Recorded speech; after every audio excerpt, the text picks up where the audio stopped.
मान तालुक्यातील ग्रामीण भागातील प्रवाशांची मान तालुका शिवसेना शिंदे गट यांच्या प्रयत्नांमुळे प्रवाशाची गैरसोय टळली। मान तालुक्यातील पिंपरी, धामणी, ढाकणी, पळशी व आजूबाजूच्या पंचक्रोशीतील प्रवासी व विद्यार्थी यांची अधिकृत एसटी बस थांबा नसल्याने होणारी गैरसोय मान तालुका शिवसेना शिंदे गट यांच्या प्रयत्नांमुळे टळली आहे। पिंपरी व आजूबाजूच्या अनेक गावातील प्रवासी हे पंढरपूर, तुळजापूर, अक्कलकोट, गाणगापूर इत्यादी तीर्थक्षेत्राच्या ठिकाणी जात असतात।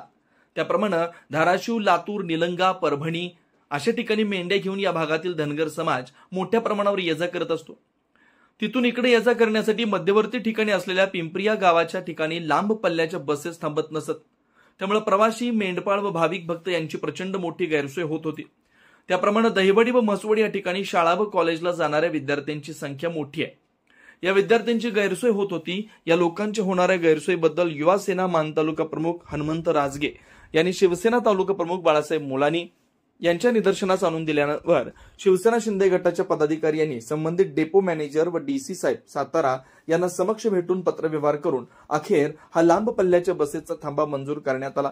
आता सर्व लांब पल्ल्याच्या बसेस थांबू लागल्यामुळे जनतेतून समाधान व्यक्त केलं जातं। त्याचबरोबर आज सातारा, सोलापूर या एसटी बसचे ग्रामस्थ व परिसरातील नागरिकांनी बसचे स्वागत करत बसचं पूजन करून चालक व वाहक यांचा सत्कार केला। या कामासाठी Satara DC, depot manager Kuldeep Dubal, Gaikwad madam, वाहतूक नियंत्रक प्रवीण कोळी यांचं सहकार्य लाभलं। ग्रामस्थ व आजूबाजूच्या पंचक्रोशीतील प्रवासी यांनी भूमिपुत्र म्हणून हनुमंत राजगे व शिवसेनेच्या पदाधिकाऱ्यांना धन्यवाद दिले। प्रतिनिधी महेश कांबळेसह नागनाथ डोंबे, राजयोग 79 न्यूज, म्हसवड।